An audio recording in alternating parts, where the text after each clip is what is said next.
నమస్కారం అండి. ఇప్పుడు మనము love for cow foundation chairman దగ్గర ఉన్నాము.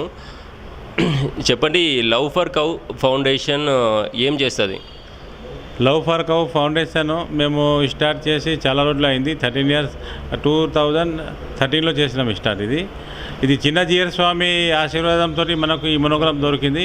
ఆయన ఆశీర్వాదంతో ఇప్పుడు ఆయన చెప్పిన సేవలు మేము చేస్తున్నాము. దీంట్లో మాది ముఖ్యము ప్రచారం. రోజు ప్రతిదిన్ గౌమాతకు రూపాయి ఇవ్వాలి. దాని తర్వాత రోజు ఆవు పాలు తాగాలి, ఆవు నెయ్యే వాడాలి. ఎక్కడైనా గుడి కానీ ఇల్లు కానీ ఎక్కడైనా కానీ దీపం వెలిగేయాలంటే ఆవు నెయ్యితోనే వెలిపియాలి. దాని తర్వాత సండే టు సండే గౌశాల, ఇది మా Nara, Sunday to Sunday Gaushala పోవాలి. దాని తర్వాత మాది పెద్ద పని ఏంటంటే ఇప్పుడు ఈ గౌ పాత్రలు ఉన్నాయి. ఈ గౌ పాత్రలు మేము ఇప్పటిదాకా 7 ఇయర్స్లో 4000 గౌ పాత్రలు పెట్టినాం. ఆ 4000 గౌపాత్రంలో మాకు కనీసం 10 లక్షలు వస్తాయి నెలకు. ఆ 10 లక్షలు మొత్తం గౌశాల వాళ్ళకు గడ్డి ఇస్తాం, వేరేది ఏమి ఇవ్వం. అయితే గౌపాత్రలకు మనకు అంత లాభమైంది. మొన్న ఉమెన్స్ డే నాడు మేము అనౌన్స్ చేసినాము. ప్రతి సిటీలో ప్రతి చోట గల్లీలో ఆవు పాత్ర ఉండాలి. 20,000 ఆవు పాత్రలు డొనేషన్ బాక్స్ మేమందరం పెట్టాలి.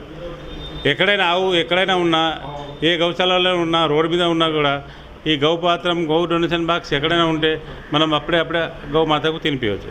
ఇది మా ఆలోచన ఎందుకు వచ్చిందంటే, తెలంగాణ గవర్నమెంట్లో ఎనిమల్ హస్బెండరీలో గవర్నమెంట్ దగ్గర ఆవు కోసము ఏం కూడా డబ్బులు పాస్ కాలేదు. ఏమైనా ఉంటే మేకాకు దానికి దీనికి వీళ్ళు ఇస్తారు, కానీ ఆవు కోసము ఏమంతా లేదు. అయితే దాని తర్వాత మాకు ఈ ఆలోచన వచ్చింది, ప్రతి చోట గల్లీలో డొనేషన్ బాక్స్ ఉండాలి. అయితే ఆ పని మేము ఇప్పుడు చేస్తున్నాము, రన్నింగ్ ఉంది. ఇప్పుడు ఇది మన లవ్ ఫర్ కౌ చేస్తుంది. దాని తర్వాత మా లవ్ ఫర్ కౌలో మా సేవ చేసేది ప్రతి ఇంట్లో మేమే గౌ పాత్రం డొనేషన్ బాక్స్ పెడతాము. ప్రతి ఇంట్లో ఎవరైనా ఇంటి నుంచి బయటికి పోయింది అనుకోండి, ఆ రూపాయి వేసి పోవాలి. దాంట్లో మనకు చాలా మంచి పిల్లల మీద ఎక్స్పీరియన్స్ ఏమొచ్చిందంటే, పిల్లలు ఆలోచిస్తారు, ₹1 నేను దానం చేసిన, నేను చాలా పెద్ద పుణ్యం చేసిన, చాలా సంతోషపడతారు. అదే గౌపాత్రం డొనేషన్ బాక్సు నెలకు నింపిన తర్వాత ఆ పిల్లలు గౌశాలకు తీసుకుపోతారు. వాళ్ళ చేతితోనే గడ్డి తినిపిస్తారు. ఆ గడ్డి వాళ్ళతో కూడా లంచ్ కూడా అక్కడనే గౌశాలలో వాళ్ళు చేస్తారు.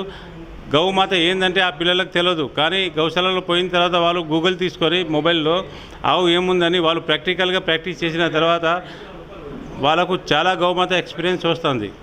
ఇవాళ రేపు మన ఇంట్లో రామాయణము భాగవతం అయితే లేదు, మరి గౌమాత గురించి ఎవరు చెప్తారు? ఇప్పుడు గూగులే ఉంది మన కోసం. గౌమాత ఏంది, దేవుడు ఎవరు, గూగుల్ తోటి ఇప్పుడు మనకు తొందరగా తెలియదు. అయితే పిల్లలకు ఇవాళ రేపు ఎడ్యుకేషన్ ఇంగ్లీష్ మీడియం అయిన తర్వాత మన హిందూ ధర్మం మొత్తం మర్చిపోయినారు. ఆ హిందూ ధర్మంకు మళ్ళీ మనం వాపస్ తీసుకురావాలంటే మా రూపాయి పని చేస్తుంది. రోజు రూపాయి గౌమాతకి ఇచ్చిన అనుకో, ఆయన సాటర్డే సండే గౌశాల పోయినారు అనుకోండి, ఆటోమేటిక్గా వాడు హిందూ ధర్మంలో ఖచ్చితంగా తిరిగి వస్తాడు. ఎందుకంటే తీసుకొని దేవి దేవతలు ఎవరు, గౌమాత ఎవరు, మీ ఇష్టదేవుడు ఎవరు, గ్రామ దేవత ఎవరు, మొత్తం వాళ్ళకి తెలుస్తుంది. ఇది మా సేవ, లవ్ ఫర్ కౌ ఫౌండేషన్ సేవ. ఇప్పుడు ఇవాళ రేపు ఇప్పుడు బక్రీద్ పండుగలు వస్తాయి. బక్రీద్ పండుగలో మాకు కమిషనర్ సార్ తోటి మీటింగ్ అయినాయి. అందరు గౌభక్తులకు మీటింగ్ అయింది మొన్న. ఆ మీటింగ్లో కమిషనర్ గారు మాకు ఏం చెప్పారంటే, మీకు ఎక్కడైనా గౌమాత హత్య కానీ గౌమాత లారీలో పోనీయండి, ఎక్కడైనా పోనీయండి, మీరు అక్కడ పోవద్దు, మీరు మాకు ఇన్ఫర్మేషన్ చేయాలి. అయితే ఆ పని మేము చేస్తాం, వాళ్ళకి పట్టుకునేది ఏంది మేము చేస్తామన్నది. దాని తర్వాత వాళ్ళ దగ్గర స్పెషల్ నెంబర్ కూడా వాళ్ళు ఇచ్చిండ్రు, వాళ్ళ నెంబర్స్ కూడా ఇచ్చిండ్రు. దాని తర్వాత మొన్న బద్రపురాలో ఒక్కసారి 1000 ఆవులు వచ్చినాయి. గౌన్స్ మొత్తం 1000 గౌన్స్ వచ్చింది. అయితే మేము ఇమీడియట్ ఫోన్లు చేస్తాం కమిషనర్ గారికి, వీళ్ళకి, పోలీసు వాళ్ళకి, డిపార్ట్మెంట్కు. ఒక్కడు కూడా పట్టించలే ఆ మాట. ఫోన్ లేపలే, మా ఫోన్ లేపలే. అయితే ఇప్పుడు మేము కూడా బయటికి పోవద్దు, మీరు ఫోన్ చేస్తే ఫోన్ లేపరు. అయితే ఈ పరిస్థితిలో మన గౌరక్షకులు అయినా కానీ, గౌ భక్తులు అయినా కానీ, మన సమాజంలో హిందూ అంటే మొత్తం వస్తారు. మనం ఏం చేయాలి ఆ టైంలో? ఇప్పుడు మనం యాక్షన్ ఏం తీసుకోవాలి? గౌరక్ష మనం ఎట్లా చేయాలి? ఇది ఒక పెద్ద సమస్య మన మొత్తం సమాజానికి ఉంది. దీనికోసం మనం చాలా ఆలోచించాలి. దానికోసమే ఇప్పుడు ఒక శివకుమార్ గారు 7వ తారీఖు బ్లాక్ డే పెట్టిండ్రు. ర్యాలీ కూడా అక్కడ పెడతారు. మిడ్ కౌంట్ హనుమాన్ గుడి నుంచి మన లిబర్టీ టాకీ దగ్గర టిటి దేవస్థానం దగ్గర నుంచి ర్యాలీ కూడా ఉంది. ఆ ర్యాలీలో చాలా హిందువులు అందరు పాల్గొవాలి. ఈ ర్యాలీలో గవర్నమెంట్కు మనం చూపించాలి, మన సంఘటన ఉంటేనే వీళ్ళు మన ముందు చూస్తారు. సంఘటన లేకపోతే మన ముందు ఎవరు చూస్తారు ఇవాళ రేపు